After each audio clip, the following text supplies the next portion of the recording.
Good afternoon. Thank you for attending this lecture at the Institute of World Politics. For those of you who are new, IWP is a graduate school of national security and international affairs. We have 5 master's degree programs, 18 certificates of study, and a new doctoral program. If you're interested in learning more about us, please feel free to speak to one of our staff at the conclusion of this event. Our speaker today is Franak Viačorka. I'm sorry, I touched the thing. He is an MA candidate at American University in New Media, Democracy, and International Affairs. Previously, he studied at the College of Europe, Warsaw University, and Belarus State University. Currently, he works for the Broadcasting Board of Governors and the Radio Free Europe Radio Liberty Belarus service. Franak is a Vaclav Havel Fellow, nominated by Vaclav Havel himself, and he is also the laureate of the Civil Society Leadership Award. Please join me in welcoming our speaker.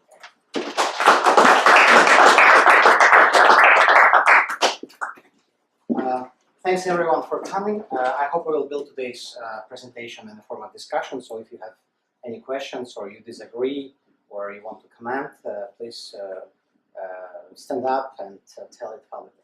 So today I'm going to speak about Belarus, but not about Belarus, but rather about Russia, because the patterns we see in Belarus, they could be seen in any other post-Soviet countries, especially in current Armenia.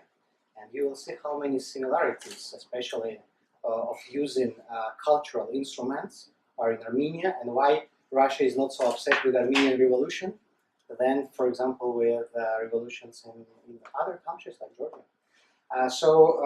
My research is a result.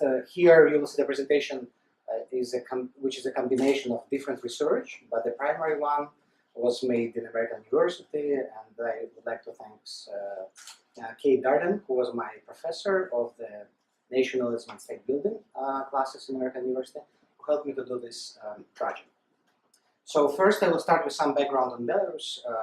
So Belarus, you know, it's a very Russified country. After Soviet Union collapse, it was, they have to speak more to microphone, yes.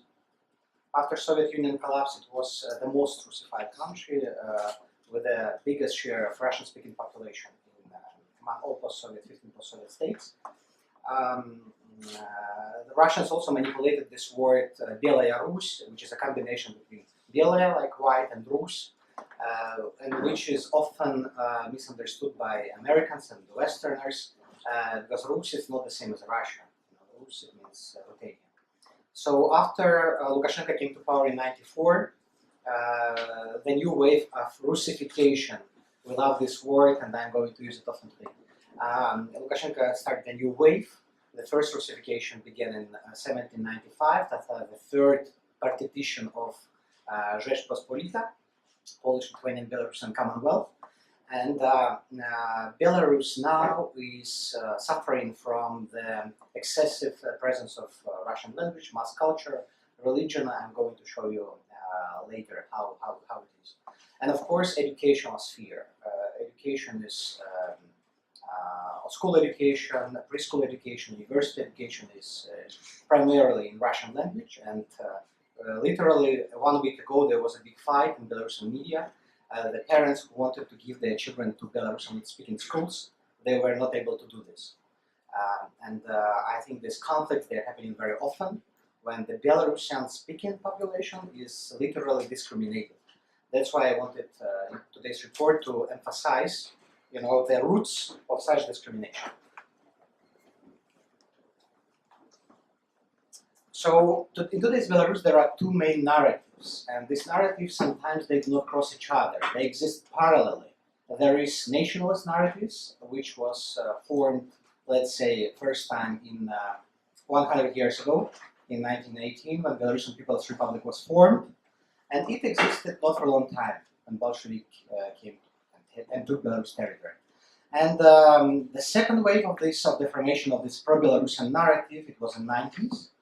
Similar to other post-Soviet countries, or Ukraine, or Caucasus state, and even Baltic states, we had the wave of this nationalism rise, when the schools were switched to national local languages, and there was a big popularity of local cultures. So this narrative still exists in Belarus, primarily in internet. It appeals to the history, grandeur of Lithuania, Belarusian People's Republic, European past, a common past with Lithuania and Poland, Commonwealth. And the second narrative is a mix of Soviet and Russian imperialistic narrative. It is promoted by state TV channels, state media, and by organizations I'm going to talk today. And this narrative is dominant now in Belarus, and sometimes people who live in the same city, in the same town, on the same floor in their houses, they can share absolutely opposite narratives and perceive their history, their identity and culture in absolutely extremely different way. So Russification policies and all these instruments mentioned in the topic of today's presentation, they are not new. They were invented first during Catherine the Great time, which announced the return of Belarusian land under the Russian Empire motherhood.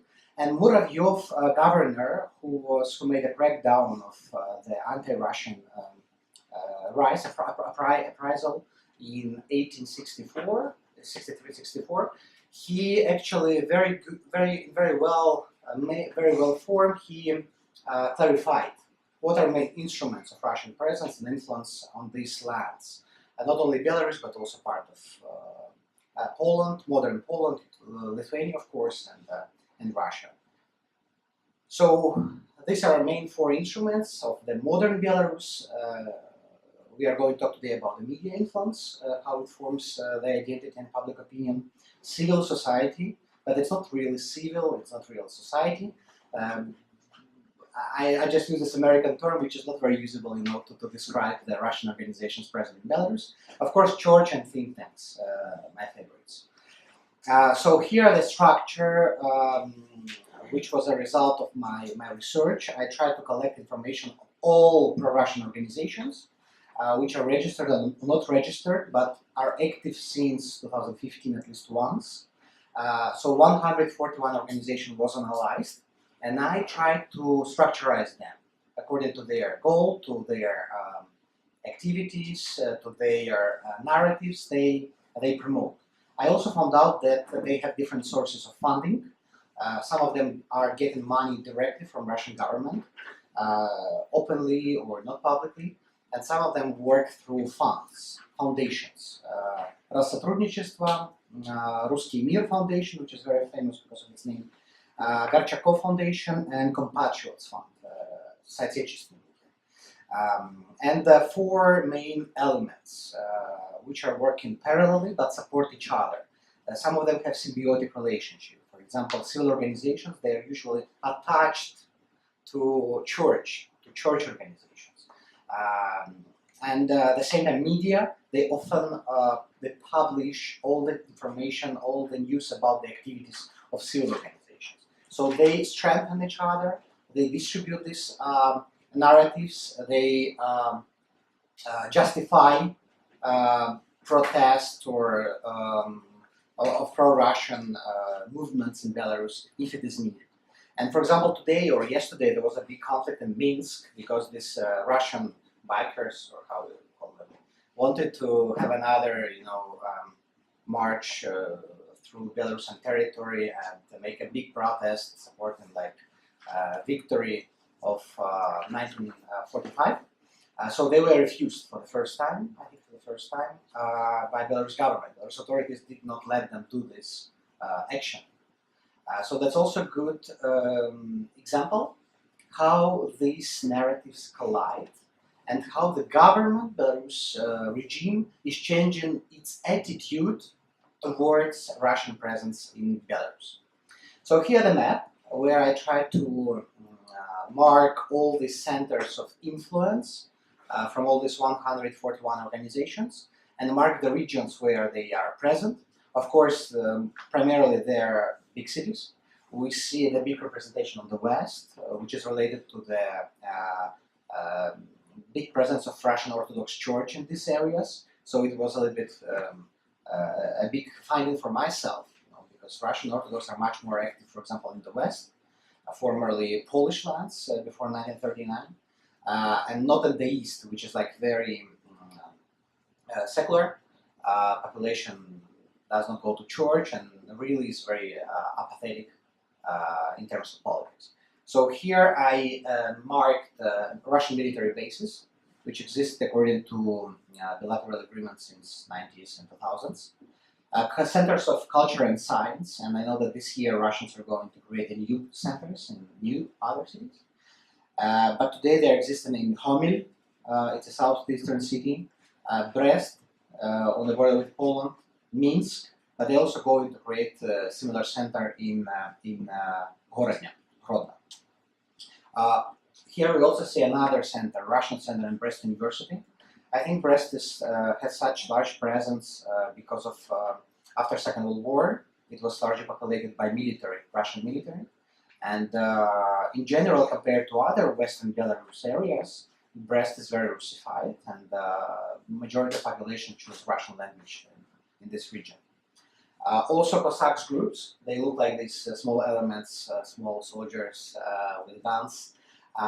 They're not really military, they're paramilitary groups, but there was a very good analysis of their activities recently in Belarus, and they were called as a Russian Taliban in Belarus, because they are so obsessed with the combination of the fight for Orthodox Church. So many people really compare them to radical Islamists. And NGOs. NGOs could be registered or not. Some of them were registered much before Russia occupied Crimea. So this phenomenon of Russian presence is not anything new. The idea is that in one particularly in one moment after Russian occupation of Crimea, all of them were activated. And now we see the trend that everyday use related to their activities. And of course, Russian media, not only Sputnik and Russia Today. Americans usually they think that Russian media are only Sputnik and Russia Today, and their understanding of this presence is limited to this. In reality, Russian media presence is primarily through services. Like China, it created parallel internet with Weibo, with WeChat, with its search engines. The same Russia, it creates the parallel internet, Vkontakte, Одноклассники, Yandex, Mail.ru, with its infrastructure. And when you go to this infrastructure, Runet they call it, you don't need to go out, to this West-based digital services. So here it's a to summarize, this base of analysis I used. So we have cultural centers, NGO think tanks, Russian Orthodox Church affiliates, and NGOs. So what are goals of Russian soft power, I call it, but also soft power, it's a Western term. Yes, soft power, hard power, smart power. In reality, it's a combination of soft power and cultural public diplomacy tools, which supposed to support hard power. Because you can see that all narratives, all the ideas of all these organizations, they are primarily to support, to promote, to strengthen the image and reputation of Russian military, Russian history, Russian imperialism. And I will show you examples later. So that's the result of my analysis. What do they promote? I classified all these 141 organizations and analyzed their content during March, April 2018, and tried to understand what are their main narratives. So some organizations can be anti-Western and Eurasianist at the same time. So here, the not percentage, but number of organizations. We see that the most of organizations I analyzed, they are promoting pan-Slavism, Russian culture, orthodoxy, and anti-Western. When I say anti-Western, I mean all the political stuff, which could be like anti-democratic, anti-Western, anti-liberal, everything I put in this category. Also, don't confuse the word pan-Slavism, pan-Slavic, because it's not only about the reunification of Slavs. For example, the Russians don't intend to reunite Czechs or Poles with Big Russia. When we call pan-Slavism, we use like Russian pan-Slavism, all Russian, triune all Russian nation, Belarus, Ukraine, and Russia.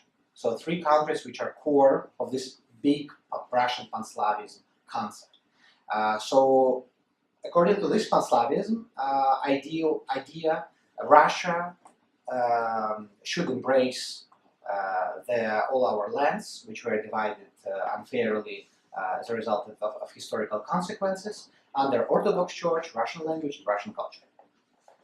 And to show you how these different narratives and supporters of those two narratives are polarized, I show you this poll, opinion poll made by Nova. It shows that 41% say that Belarusian, Russian, and Ukrainian are the part of the triune Slavic nation, and 51% Belarusian are the separate nation. So you see, it's difficult to build the unified, strong state and the nationhood if you have different understanding what are your nation, what are Belarusians, what means to be Belarusian. So first part, pro-Russian organizations and initiatives. I just want to, did you take all of you this short summary? Just take if you don't have. Can you pass? Just on these papers you can see some diagrams because to see better, the details and numbers. So that's an example, the video, which was supported, I think, by Россотрудничество in 2015. They produced huge amount of this video, and every day at Belarusian TV channels, such video were shown. It is in Russian, but I will try to explain main sense.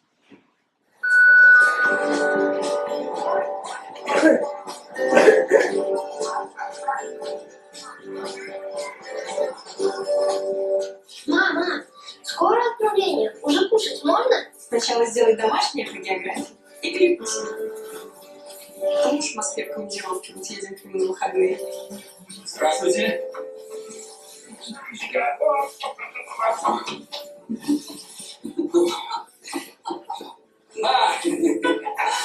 С левешами заигрался. Вот, на поезд. Чуть не опоздал. Нечасто получается из Архангельска до Литовска. Мама, ты иностранец? Какой тебе иностранец? У меня все родственники из Беларуси. И сам я из-под Могилева. Смотри, какие у нас яблочки там растут. Угощайся. Но вы ведь в Архангельске живете, а это за нашей границей. Значит, вы иностранец. Как это? Границ-то ведь нет. Уснешь в Беларуси, а проснешься в Москве. Вот видишь.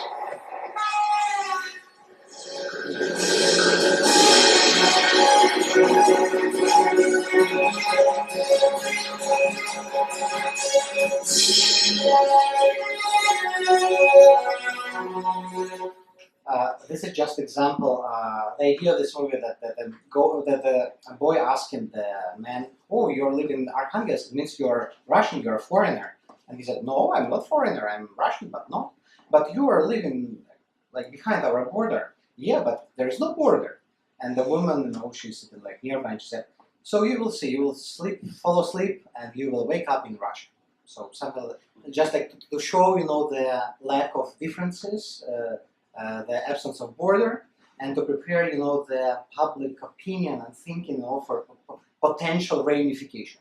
So this video was published just a few months after occupation of Crimea, but 1 year later, it was deleted from all platforms, all social networks, all these videos from this series, and I think because of the order of the government, of the regime. Because the regime in 2016-17, they changed their attitude, as I mentioned, to Russian initiatives, projects, and organizations. So three funds, main funds which are sponsoring organization. Россотрудничество, they are sponsoring primarily cultural initiatives, organizations that are making classes, lessons of Russian language, literature, competition for a school, for pupils. So formally it was just organization working with compatriots around the globe, but now they started to push also some political messages. For example, when schools are organizing competition of Russian literature, they always invite guests from Russia. Gorchakov Fund is less known, but they are very, very supportive to think tanks, experts groups. Formally it's public diplomacy fund, sponsored directly from by Ministry of Foreign Affairs and the President of Russia. And I read the initial documents. Russians wanted to recreate the American National Endowment for Democracy, open society foundations. So to make the copy, to duplicate, idea of American foreign for foreign aid programs, and to do in the same way. The biggest difference is that compared to Americans, which are not trying to manipulate identity, Russians do it very actively. And they use these funds not only in Belarus, but all post-Soviet space in the region. So Garchakov Fund will be sponsoring think tanks, which I'm going to mention later. And Ruski Mir. Ruski Mir is only one of few foundations, but they have a lot of money. And they give this money to different social networks initiatives, competitions as well, videos like we have seen. Formally, it's everything about culture and education, but in fact, it's a work on more deeper identity level. So on the Ruski Mir, they published a map with all their representations across the Europe, and you can see it's not only in Belarus, it's not only post-Soviet space. It is in Great Britain, it is in Spain, it is in Germany, everywhere. I was shocked because there is no in France. Maybe there are. They don't think that France need this pro-Russian propaganda because France are very perceptive and supportive to Russian historically. So we see here different organizations supported by Ruski Mir, and one of them, for example, are making protests near Bundestag. Yes, please. Just a quick question on this one, which I thought about. I thought that Russia has a massive new cultural center in Paris, because I've seen a bit of it when Putin gave his interview. It's on there? On the Ruski Mir foundations. Okay, sure. It's not all the representation. Well, I'm sure there are much more. They happen not only in Paris. Yes. And all these centers, they are focused on the cultural issues, educational issues, and here you see examples of their initiatives in Belarus. Use of Europe for Peace, Congress of Russian-speaking press in Minsk, Cinema Festival of Slavic Films We Won Together. It was for anniversary of the victory in the Second World War. Not Second World War, they call it Great Patriotic War. So here topics, main directions of their grant program: compatriots, culture and art, education and science, safe Russian language, public diplomacy, significant and memorable dates. Unfortunately, there is no information about the grant distribution, so you can't see which organization is funded, which is not. You can only assume, because organizations which are funded, they usually publish a lot of information about activities of Garchakov Fund or Sotrudnичество Fund, and that's my assumption that they are funded. So, but I don't have any proofs. So let's assume that organizations which are related, which are promoted these foundations, they are potentially funded. And here are examples of funded projects. Open discussion on the University Family Tradition Values. It was in Minsk. Meetings of compatriots in Russian Cultural Center. Poems about war, the competition for pupils 14, 16 years old. Душа, слова, молитва, ищет. Competition for Russian writing authors. Also, they have the Congress of Russian-speaking press, newspapers, and that they support financially newspapers, small radio stations, which belong to this compatriots network. Summer Academy and other, cultural public diplomacy examples. In 2017, they have at least 25 projects in schools for children. That's why I defined children as one of the most vulnerable groups to this influence, because children, they don't have critical thinking, and they adopt, they accept, these ideas very easily. So we see here Pushkin, we see here the flash mob Stalingrad, we see here the day of the unification of Belarus and Russia in Mogilov. And every day, if you just Google Школа, Belarus, Russia, you will see a lot of news. And not only, it's not only about culture. I will show that also they cooperate in this paramilitary projects. Here are examples of these 141 pro-Kremlin organizations in Belarus. I classified them by 6 categories.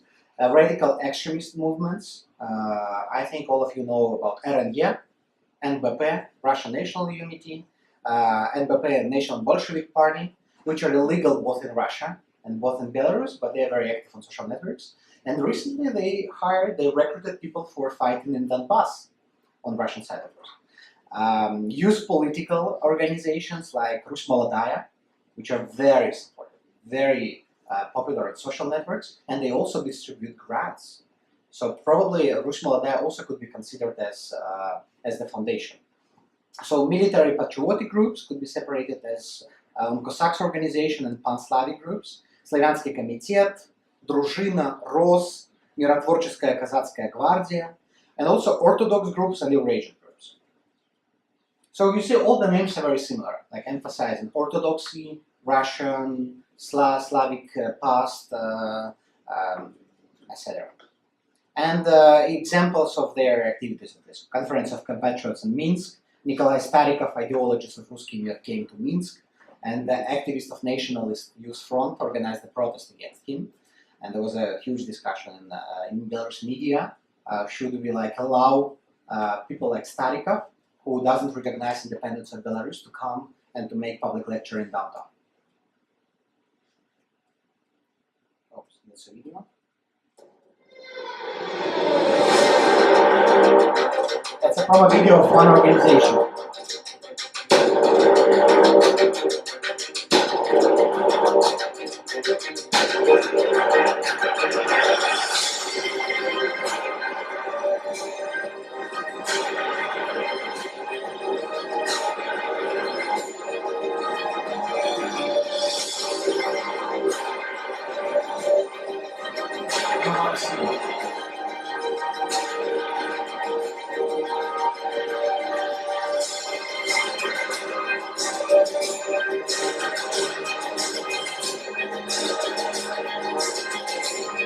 Okay, I will not. It's psychologically difficult to watch it many times. So this is one of many videos published on this pro-Russian radical movement organization and their pages on social networks. You see, they recruit people for fighting. They make paramilitary camps. They promote this idea of Nova Россия, and some of them promote the idea of Belaya Россия. The change of the concept that Belarus is the province of Russia. And actually, they are really popular. Many schools are involved in the project of these organizations and send their children on summer vacations. 14, 16 years old, actually. Children, it's about 8, 10 grade. 8, 9 grade of the school, of the secondary school. And they send to forests where Orthodox children camps, where they train with firearms, with cold arms, and every day they start with not mass, but praying, and they finish day with praying. So that's this combination, and that's why this Cossacks movement, it's not just about Cossacks. You have seen a few days ago the protest in Russia, where Cossacks taking part in the dispersal of the protesters. So I think that Cossacks, that's a really important, significant moment which Russia create on purpose. So in the situation of any tensions of political unrest, this Cossacks organization could be activated and used not only in Belarus but any post-Soviet state. So sports clubs, gyms with the names like Rus, Belarus, Silne Rus, etc. They are also involved and related somehow to social networks for Russian groups or foundations I mentioned before. Historical reconstruction groups about Russian Empire, Suvorov, etc. And cadet schools. There are many agreements between Russian military cadets, cadet school. Correct me if I'm wrong or if you don't understand what I'm saying. If it's getting boring, you can just tell and ask for I know. I'm just too engaged in that. So cadets are very active in Belarusian schools, so they sign agreement, and children who are the best students in schools in Belarus, they can go, for training to Tambov, for example. I have examples here. Oh, not here. Yeah, here. That's example, the Minsk School 68, they signed cooperation a few years ago, and every month they have some activities with this Tambov cadet school. Let me go back. So, so I think that number of Cossacks organization much more than 50 not all of them are actively on the internet or easily to find, but they are not very numerous, like 10, 15, 20, 50 people in each organization, but they are very organized. And you see the examples of their names: Soldiers of Cossacks Guard, the descendants of Russian Cossacks, Belarusian Cossacks. It should be mentioned that in Belarus there is no tradition of Cossacks. It's a historical phenomenon which Cossacks as the guards of Orthodox and Russian Empire government, like free recruiters who were serving to authorities. They were like in Ukraine, they were in Russia, but never in Belarus. And the phenomenon itself in Belarus, the Belarusian Cossacks, it just appeared recently, in 2000s. Топко даже создал клуб «Казачий спас». Год назад к обсуждению деятельности подобных движений подключился даже Александр Лукашенко. Если у вас есть факты, что где-то там по лесе некие черносотенцы бегают, мы их быстро выловим. Впрочем, никаких действий властей в отношении казачьего спаса после этих слов не последовало. Сам же лидер организации все обвинения в измене родине отвергает и угрожает СМИ судебными исками за клевету. Дать интервью программе «Настоящее время» Петр Шапко отказался. Поэтому где начинаются границы его русского мира и где заканчиваются, нам узнать не удалось. So that's example Казачий Спас. It's one of these many organizations, Cossacks organizations, which make trainings for children, some meetings, Orthodox events, and invite guests from Russia. And there are proofs that trainers are participants of the war in Ukraine, and so, like veterans of this southeastern Ukraine conflict. Think tanks and expert centers. So they're not pure think tanks. Some of these organizations which I analyzed, they are really just one expert could be, who has like the website and the group of supporters and commentators, and together they create kind of the community which is distributed, widely shared across contacts and underclassmen. That's why I also counted them a think tank, because they are like the center of influence and they shape this pro-Russian narrative. So 5 topics I defined, like undermining Belarusian national identity, that it does not exist, criticizing the West and liberal values, discrediting opposition, revising historic facts, and justifying Putin and Russia. And only 1 or 2 think tanks really are against Lukashenko. And they accuse Lukashenko in being anti-Russian. Lukashenko was angry about that, and he arrested all of them, and some of them were deported to Russia, some of them are in Belarusian prisons.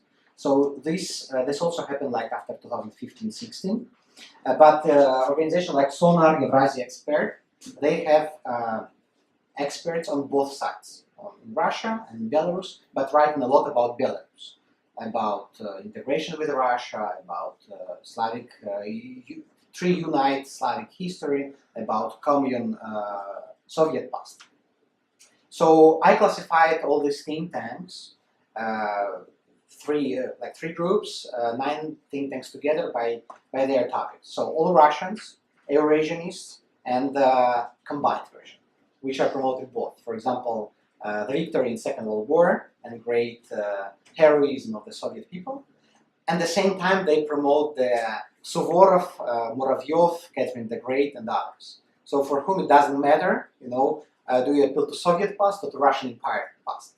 For them, the most important just to keep Belarus within this Moscow narrative.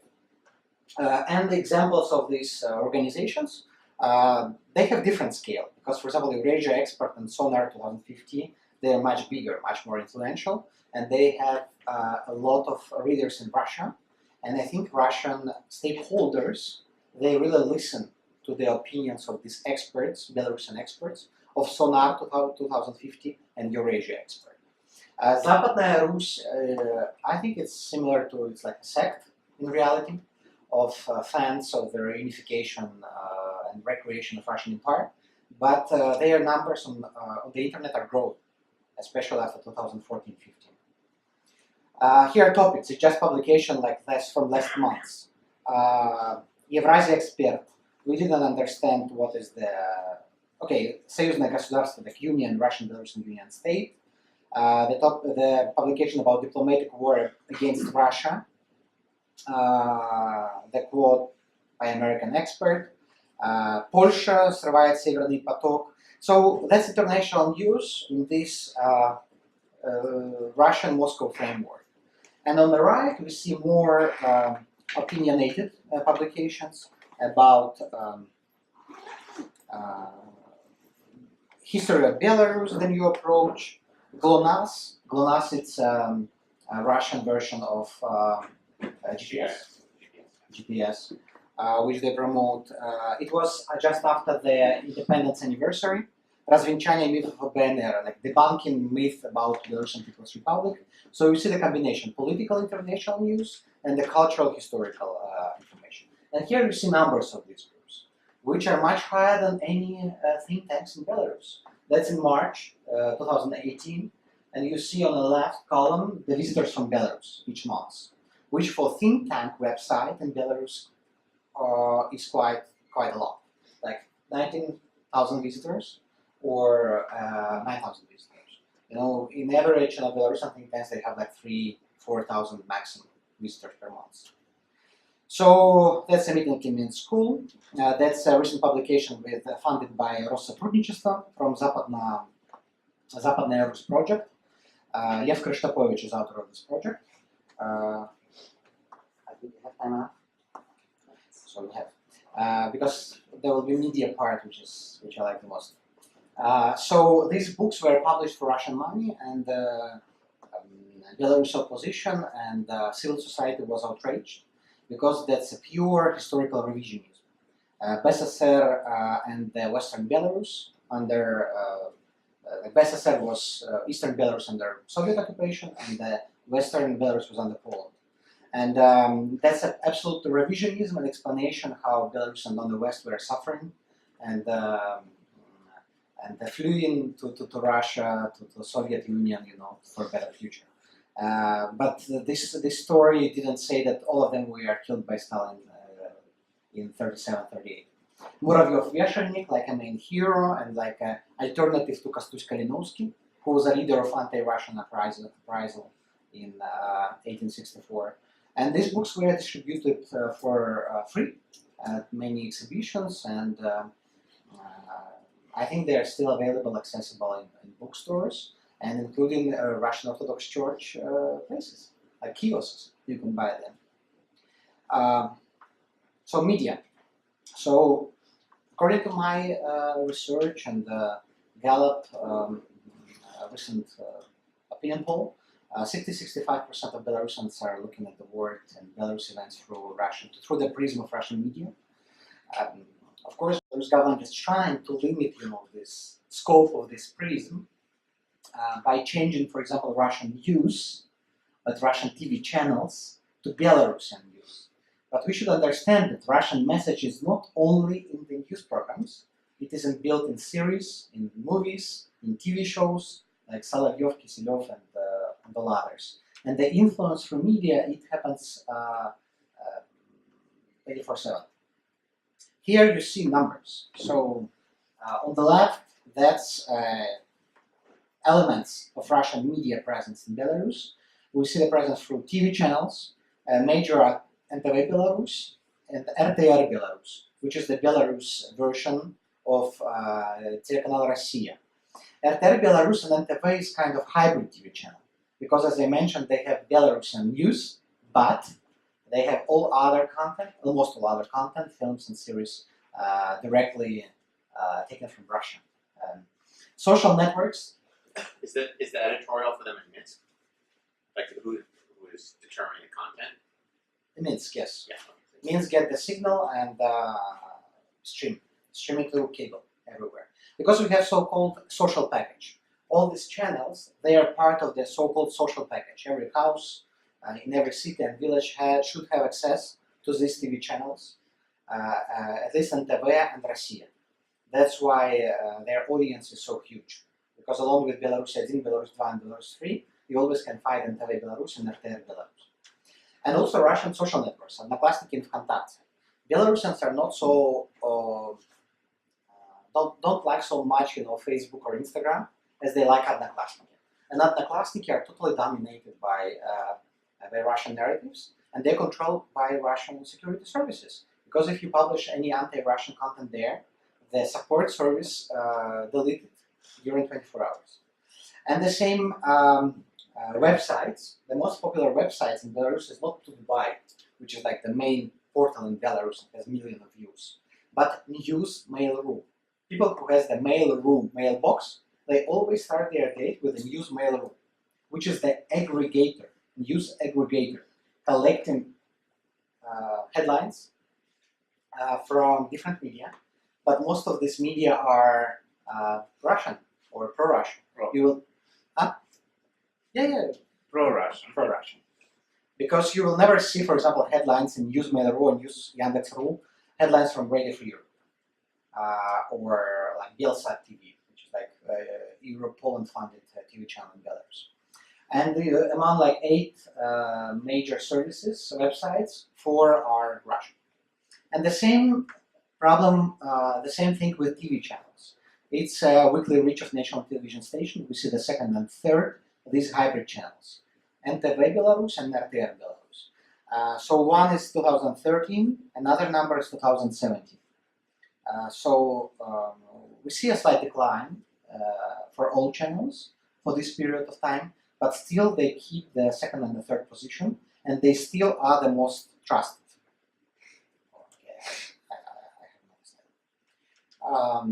Here we see the websites. It's just a comparison. It's like the websites which are giving political news information. And the most interesting finding that Sputnik is growing.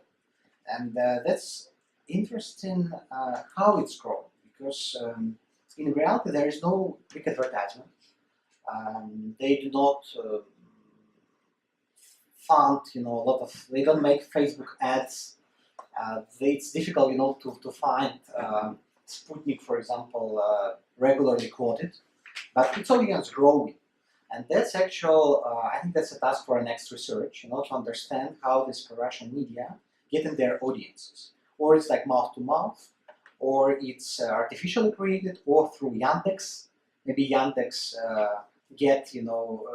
put these websites higher in search engines. All the options are possible. But you see comparable to like Poland-funded Belsat or the US-funded RFERL, Sputnik is much higher. And it was 5 times less like 1.5 years ago, in the beginning of 2017.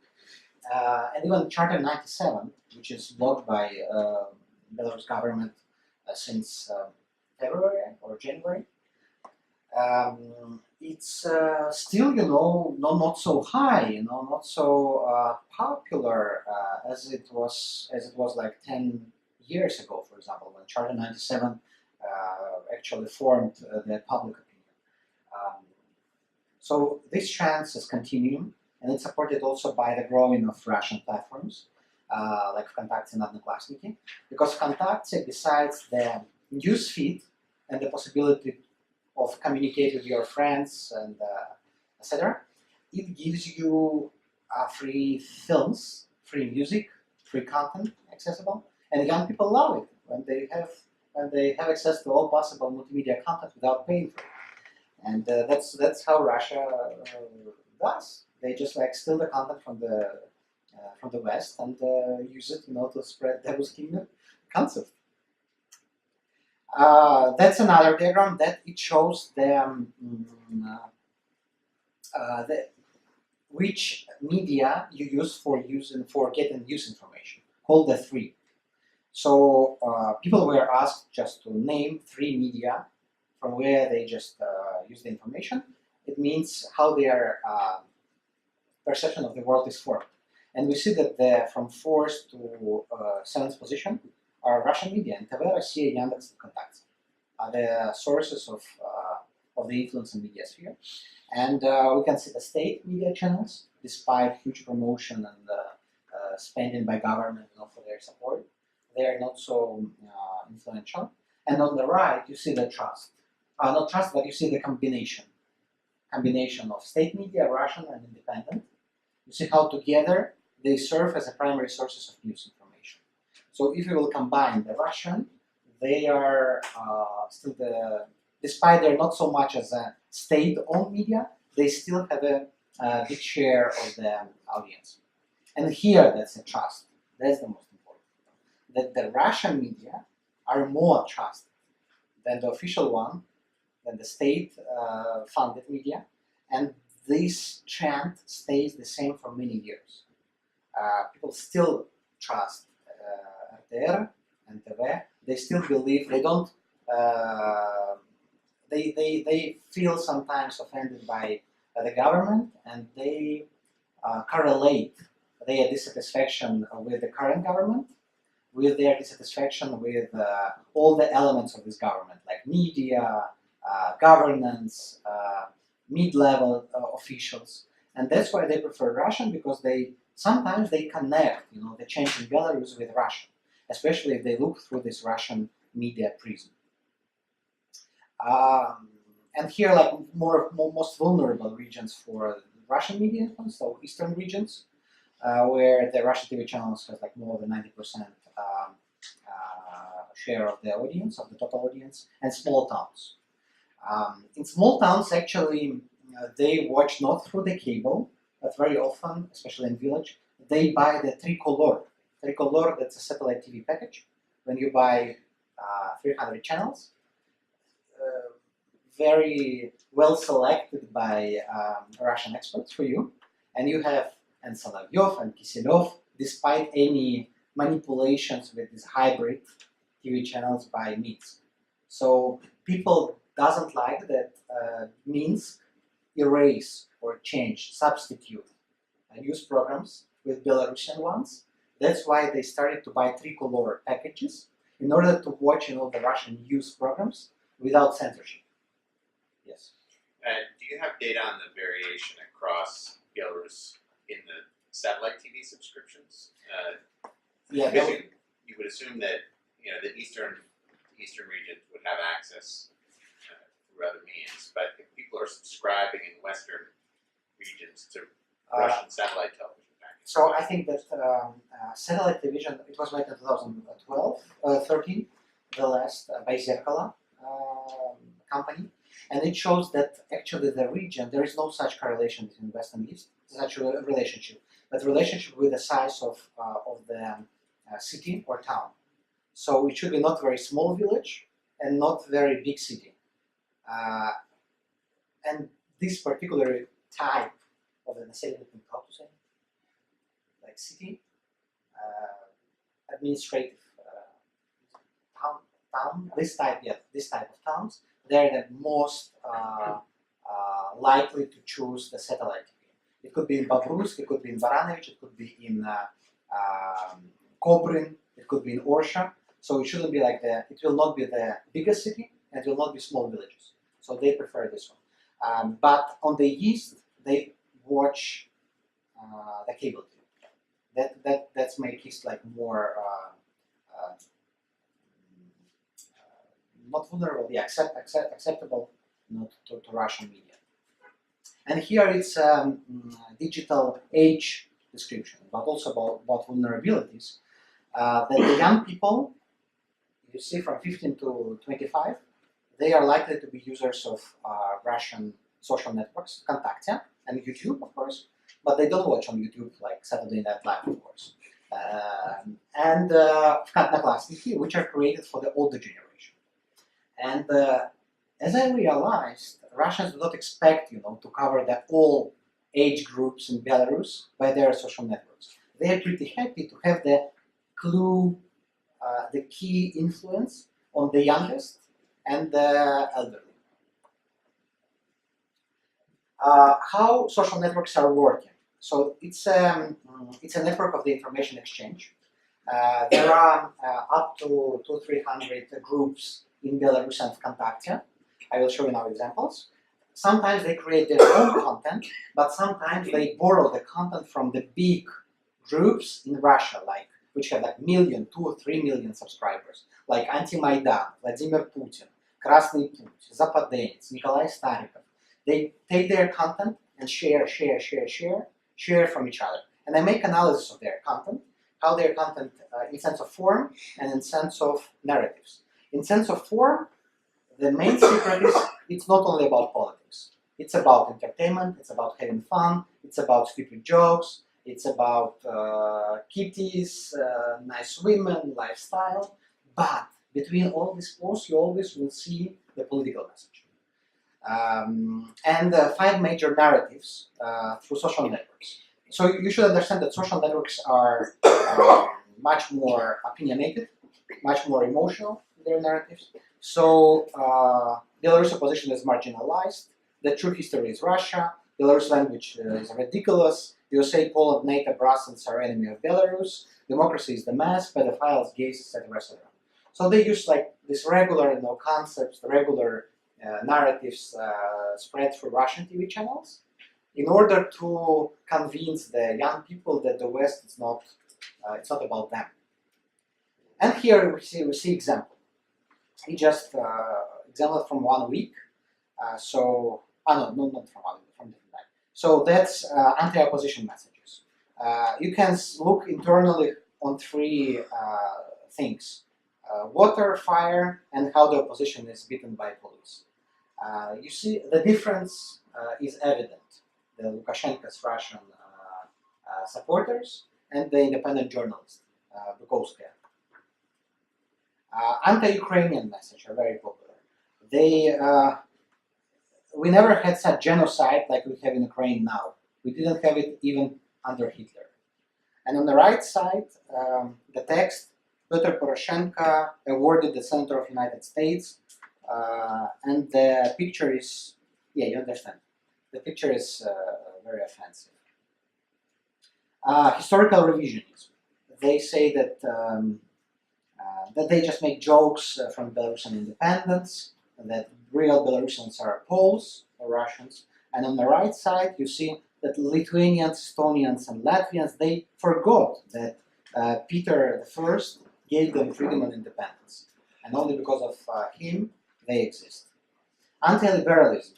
It's very church, it's very anti-gay marriages, and on the right, if democracy is the bombing of the countries, raping of girls, protest against arms, then I want to live under the regime. So, like polarization, like just like to counter, to these two concepts, So, democracy is everything bad, and the regime is like the less evil, and that's the message, which works pretty fine. Anti-Americanism. So on the left, you see it's like the most peaceful country in the world. Look at their cemetery. In the middle, the training of Ukrainian fighters. On the right, you see how Belarusians and Russians, beautiful matryoshkas, are fighting against the American eagle. And they posted every hour, and they have sometimes dozens, sometimes thousands of shares. Neo-imperialism, that's a future of 2013. Map of Russia, map of Syria, the great desert of tolerance on the left. That's Venezuela, and that's a space station of Australia. Space station Yuzhny, for Russia. And on the right, you see anti-liberal obelix. It's a talisman, how to say, obelix. Something that protects you. And you see the pictures of Stalin. Anti-Polonism, there are separate groups which post only anti-Polish message every day. And they began like 1 year ago. So it's about Ukrainian-Polish tension. Wake up, Lithuanians, your masters came back, like Polish soldiers coming back to Belarus, etc. It means like go away, go out from my ground. So they try to show that Poland doesn't really accept Belarusian identity, neither that Poland doesn't like Ukrainians, that current tension between Polish and Ukrainians is a great example that with Ukrainians' future will never be in the European community, but we always will belong to Russia. Church. So church itself is formally independent,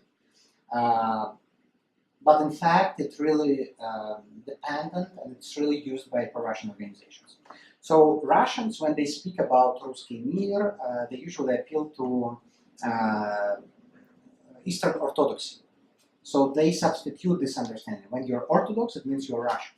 So they ignore the fact that let's say the capital, the root of Orthodoxy in Constantinople and Istanbul, not in Moscow, but for majority of people it doesn't matter, because they repeated this narrative so many times that people really believed, that if you're Orthodox, you should be a friend of Russia. And I think you all know, the situation in Greece, in Bulgaria, where this narrative is pushed very, very actively. Even in Romania, I just came back a few days ago. Russians are, we have to support Russia because we are Orthodox. Even Romanian Orthodox, who doesn't have anything in common with Russia, they still, support this idea, which is the result of manipulation. And here, if we divide, these Eastern Orthodoxy churches according to their exarchats, we can see that the Russian Orthodox, it's all the Orthodoxy churches. So Lithuania, Latvia here, it means that if Orthodoxy, it will be Russian Orthodoxy there. There is no separate exarchat in both the states. Correct me, Kestutis, if I'm wrong. Yeah. So you see that this is Triunite Russia, which is the core of Orthodoxy, and that's potentially, on the previous, that's potentially our dream, for Russians.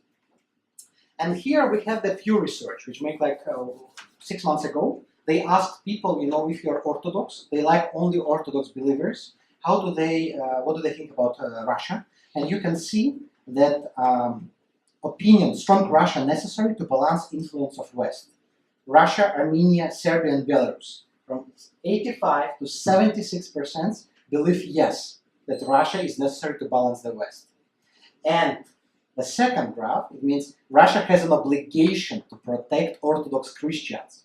And the same. You see, the first is Armenia, the second is Serbia, the third is Russia, and Greece. You see Belarus a little bit less, but still. The next. People in former Soviet republics with Orthodox majorities favor strong ties with Russia. You see, among Orthodox believers, what do they prefer? Reunification with Russia, 47%. With the European Union, only 17%, is much less than average. And both equally 30%. So the difference is plus 30% in favor of Russia. The next. Who is more highest authority for you if you are Orthodox? In Belarus, 54% Patriarch of Moscow, and only 8% named Patriarch of Constantinople. In Orthodox majority, strong Russia.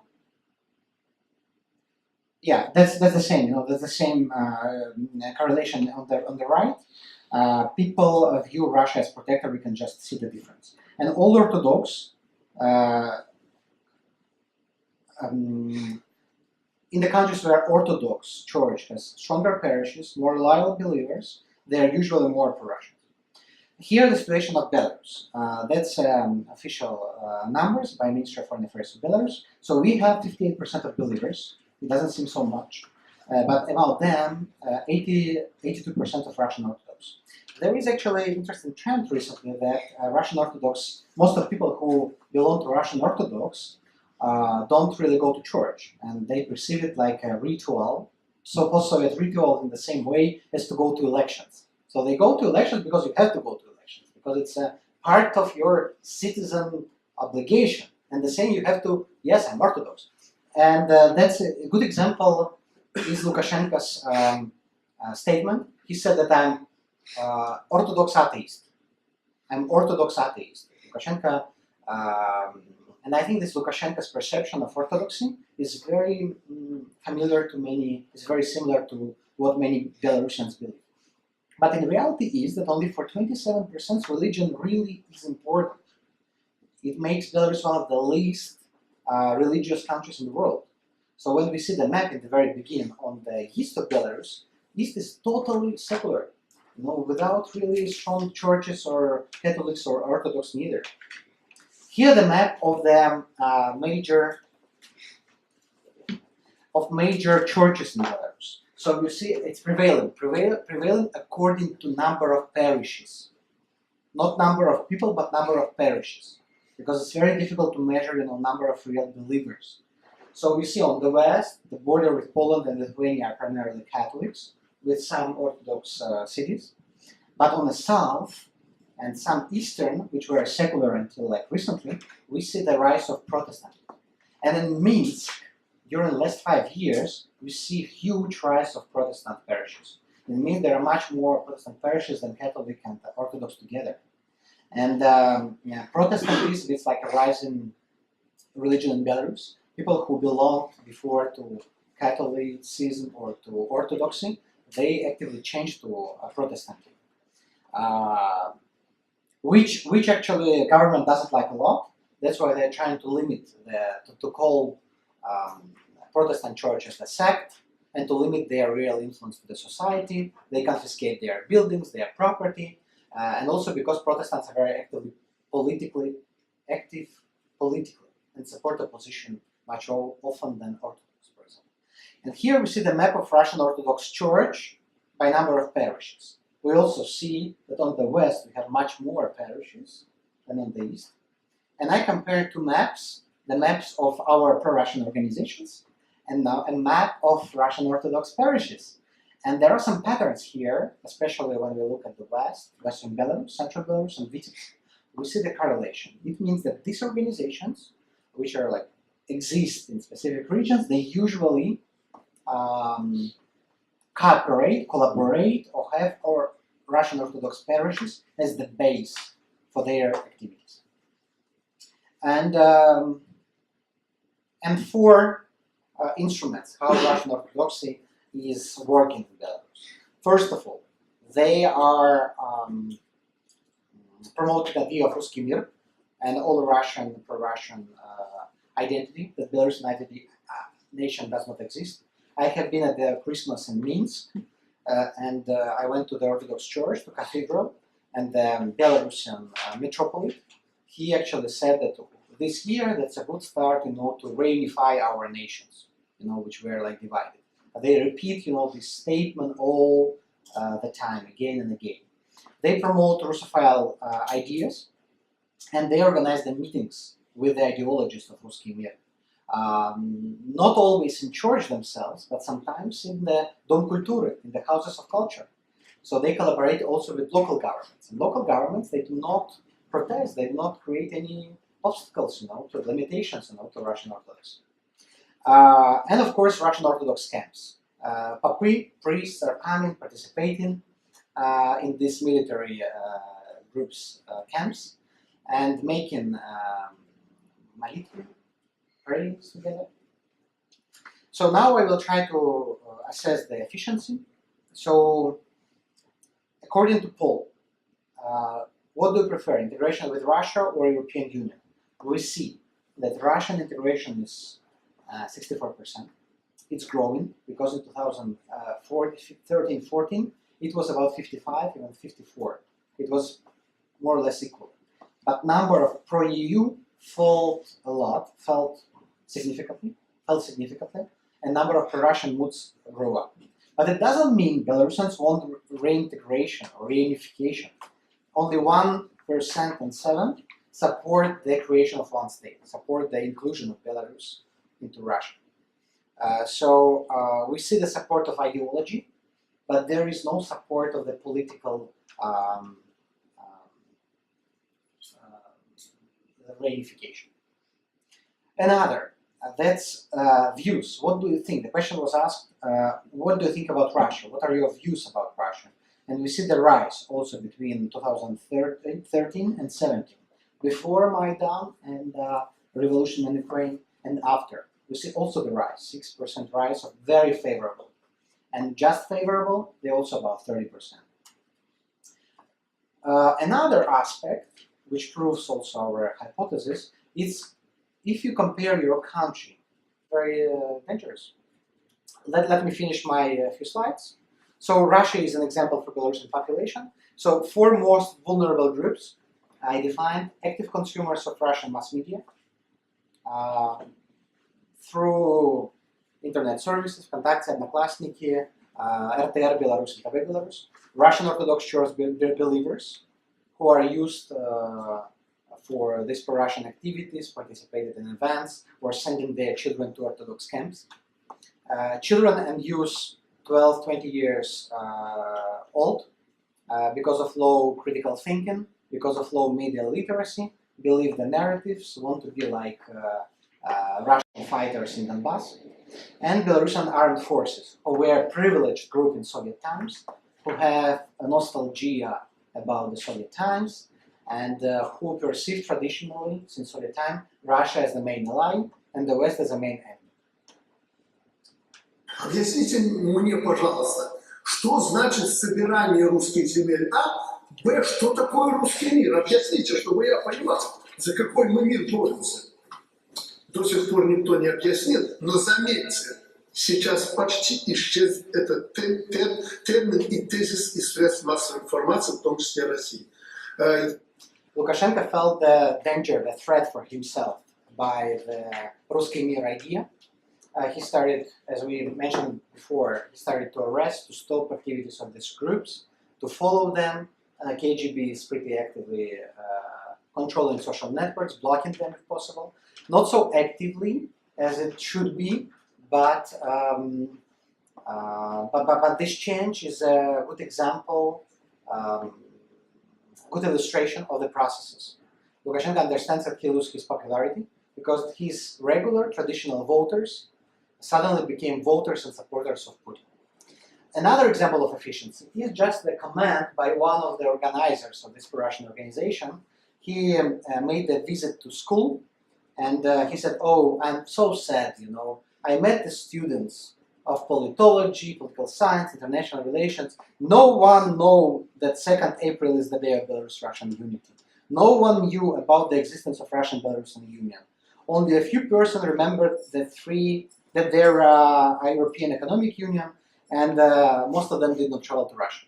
So you see that this influence is strong, but it's not critical, which still proves my hypothesis that Belarus could be the next after Ukraine, could be also occupied by Russia, but not today. Today we see the long-term game. All these soft power issues, public diplomacy projects, Russian organization and church, it's about manipulating identity. It's about creating new narrative or reviving Russian imperialistic narrative. But it's still not activated. It could be activated in the sense of huge political unrest in the region, but not yet. And also Belarus is different from Ukraine. We have more homogeneous group. The majority identify themselves as Belarusians. We see that in 90s, before Lukashenko came to power, we got some time to build Belarusian identity, as Lithuanians or Latvians did, or Georgians as well. There is no string pro-Russian political party. The only pro-Russian force in Belarus was only Lukashenko and his cronies. And now Lukashenko, you see, he changed his mind. He started to play between West and East. And authorities make effort to reduce the influence by Russians. And media, you know, thanks to the Western media like Belsat or Havel, as well as to some this hybrid TV channels which substitute Russian news by Belarusian ones. It postponed, it just delayed this process of Russification, and it gives us hope.